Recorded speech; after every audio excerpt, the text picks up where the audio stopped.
Belum sempat menyandarkan standar, saya dikejutkan oleh wanita tua. Dari mana datangnya saya tidak jelas.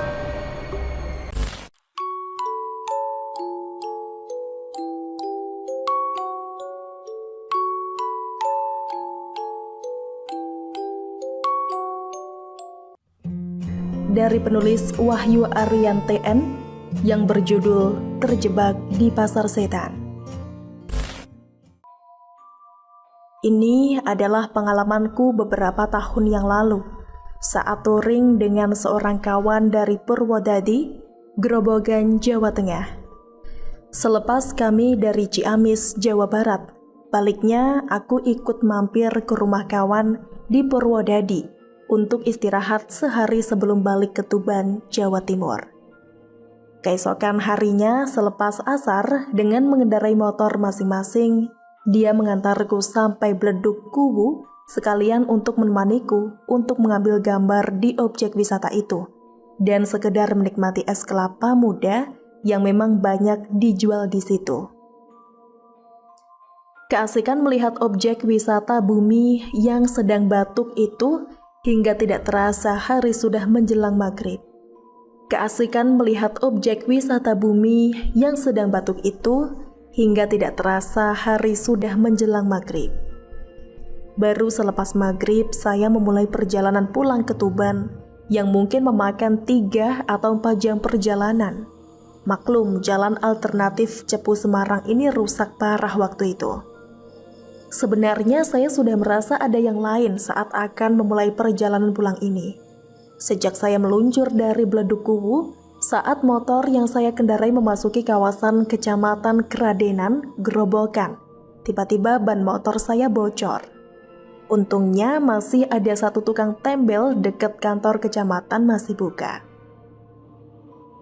Setelah itu ketika memasuki Kecamatan Gabus, tiba-tiba lampu depan mati. Terpaksa saya berhenti di pasar Sulur Sari untuk memperbaikinya. Beberapa saat setelah lampu kembali normal, saya lanjutkan perjalanan. Sekitar 1 jam saya baru masuk Randu Blatung, Blora, Jawa Tengah. Sekitar 1 jam kemudian melintas area hutan jati, barulah saya sampai ke wilayah Klopo Dhuwur, Blora yang terkenal dengan wong saminya itu. Kurang dari 30 menit kemudian, saya sudah memasuki pusat Kabupaten Blora dan langsung mengambil jurus Bojonegoro. Lepas dari Batalion 140 Blora, sekitar 500 meter tiba-tiba tanpa sebab mesin motor mati. Sebelumnya ini belum pernah terjadi, di samping masih tergolong motor yang baru saat itu. Sebelum berangkat touring, saya selalu mempersiapkan motor sesempurna mungkin. Meski sedikit jengkel, saya tepikan motor ke tepi jalan dan memang jalanan saat itu masih ramai dari arah Blora menuju Bojonegoro, Jawa Timur. Belum sempat menyandarkan standar, saya dikejutkan oleh wanita tua. Dari mana datangnya saya tidak jelas. Nak, boleh saya minta tolong? Saya pun langsung menoleh ke arah wanita tua itu. Nggih, Mbah. Apa yang bisa saya bantu, Mbah? Saya boleh numpang sampai di Bogorjo. Mau naik ojek, saya tidak ada uang, Nak. Oh alah, monggo, Mbah. Kebetulan nanti saya lewat situ juga. Tapi sabar dulu ya, Mbah. Motor saya agak rewel nih. Oh iya, Nak. Saya sama sekali tidak memperhatikan lagi wanita tua itu. Saya terus berkonsentrasi dengan motor. Setelah mengecek kondisi mesin, ternyata tidak ada sedikit masalah apapun terhadap mesin motor saya. Begitu mesin motor saya starter langsung nyala, saya pun segera melanjutkan perjalanan yang sebelumnya mempersilahkan wanita tua itu agar segera naik ke motor. Saya lajukan motor, namun kali ini saya hanya melajukan motor dengan kecepatan standar karena membonceng seorang wanita tua lagi. Waktu tertunda 1 jam lagi untuk sampai ke rumah. Bau wangi dari wanita tua itu sebenarnya yang membuat saya risih. Sebab bau wanginya tidak seperti wewangian pada umumnya. Saya merasa wewangian itu aneh. Dalam pikiran saya, nenek ini gaul juga. Ya masa punya parfum tapi tidak punya uang untuk ojek. Namun saya tidak memperdulikannya. Saya anggap bahwa wangi seperti ini sama dengan wangian wanita yang ada di kampung saya juga. Umumnya pada helatan hajatan kebiasaan mereka memakai wangian. Namun yaitu tadi, sangat menyengat. Dalam perjalanan tidak banyak yang saya bicarakan dengan nenek itu. Sebatas mengingatkan untuk pegangan saja. Di samping itu, saya harus berkonsentrasi mengemudikan motor. Ketika memasuki kecamatan Bogorrejo, Blora, saya mencoba bertanya kepada wanita tua itu. Tapi sama sekali tidak ada jawaban dari wanita itu. Aku mengira nenek tua itu tidak mendengar, karena waktu saya tanya, kondisi motor sedang berjalan. Sampai di dekat pasar Bogorrejo, saya bertanya lagi kepada wanita tua itu. Namun tetap tidak ada jawaban. Saya tepikan motor di dekat simpang, tak jauh dari pasar dengan tujuan hendak bertanya kembali pada wanita itu. Namun saat saya menoleh ke belakang, saya sangat terkejut. Saya tidak melihat apapun. Wanita tua yang saya bonceng raib entah kemana perginya. Sekedar informasi, jalan alternatif dari Blora menuju Kenduruan, Tuban, Jawa Timur ini adalah jalan sempit dan sebagian besar melewati areal hutan jati perhutani. Karena sudah merasa terlambat dan semakin beranjak malam, saya berusaha tak peduli apa yang barusan terjadi, sekalipun dalam hati saya penuh tanda tanya. Karena jalanan bergelombang, saya tidak bisa memacu motor lumayan kencang meskipun jalanan lengang. Lepas dari Bogorrejo ini, saya memperlambat motor karena di kejauhan tampak banyak sekali lampu seperti ada tontonan orang sedang punya hajatan. Tapi ternyata bukan. Setelah saya berhenti di situ, keramaian itu seperti pasar malam. Tapi bedanya hanya tidak ada komedi putar di situ. Seperti pasar malam pada umumnya, banyak sekali orang keluar masuk tempat tersebut. Selain menikmati makanan dan banyak juga mereka yang mencoba membeli pakaian.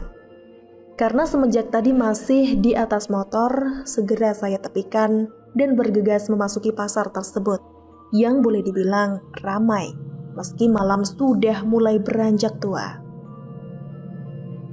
Karena tujuan masuk ke pasar malam ini adalah untuk mengisi perut, setelah mencari kesana kemari, tak jauh dari tempatku berdiri ada satu warung bakso.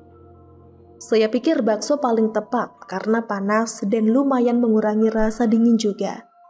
Sambil menunggu bakso yang saya pesan disajikan, saya menyalakan sebatang rokok. Namun, saya merasa ada yang aneh ketika memperlihatkan orang-orang di sekitar pasar malam itu. Dalam hatiku bergumam, biasanya orang di desa selalu bertegur sapa sekalipun mereka tidak saling kenal. Dan kali ini bulu kuduku mulai meremang. Namun saya berusaha tetap tenang karena saya menganggap itu adalah angin yang berhembus perlahan. Sekalipun pasar malam tersebut hanya diterangi dengan cahaya lampu-lampu Petromax, namun suasananya terang dan ramai. Untuk menghilangkan rasa jenuh dan bosan, saya mengeluarkan handphone, lalu mencoba SMS ke orang rumah sambil melihat jam yang sudah menunjukkan pukul 23:58 waktu Indonesia Barat. Saya tidak menyadari kalau saat itu sedang atau barangkali berada dalam dimensi lain. Kemudian saya masukkan lagi handphone dan melepaskan lagi pandangan ke arah balik saya duduk. Saya mendapati pasar malam yang mulai sepi. Bahkan hampir separuh wilayah pasar malam yang tadi saya lihat tinggal sebagian saja.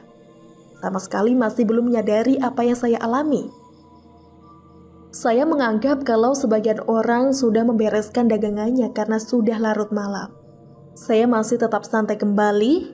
Saya melihat ke arah warung tempatku memesan bakso tadi. Penjual bakso itu tampak sibuk karena melayani orang yang lebih dulu dariku. Lalu saya melepaskan pandanganku ke arah samping. Ternyata sudah gelap, tinggal beberapa penjual saja. Kembali saya dibuat heran, waktunya begitu cepat. Seharusnya orang beres-beres memakan waktu minimal setengah jam. Tapi ternyata ini hanya terjadi beberapa detik saja. Sungguh-sungguh aneh. Lalu saya lihat ke arah warung bakso tempat saya pesan tadi. Ternyata masih juga sibuk dengan pembeli yang lain. Ketika saya menoleh kembali ke samping kanan, ternyata sudah gelap. Dan begitu kembali menoleh ke arah penjual bakso yang ada di depan saya, ternyata sudah gelap. Seketika saya terperanjat kaget. Sementara sinar bulan saja yang tampak tetap terang. Dengan cahaya bulan perlahan-lahan saya memperhatikan sekeliling. Saya lebih terkejut lagi ketika melihat batu nisan di tempat saya duduk. Dan yang lebih membuat terperanjat lagi, ternyata tempat yang saya duduki yang sebelumnya adalah terlihat bangku, ternyata kijingan makam. Saya pun bergegas meninggalkan tempat ini dan langsung menyalakan mesin motor. Sebisa mungkin saya berusaha tenang mengemudikan motor sambil tentu saja dada saya terus bergemuruh selepas dari sana. Walaupun dengan perasaan yang sudah tidak ada keanehan-keanehan yang datang. Begitulah kisah akhir dari kisah terjebak di pasar setan.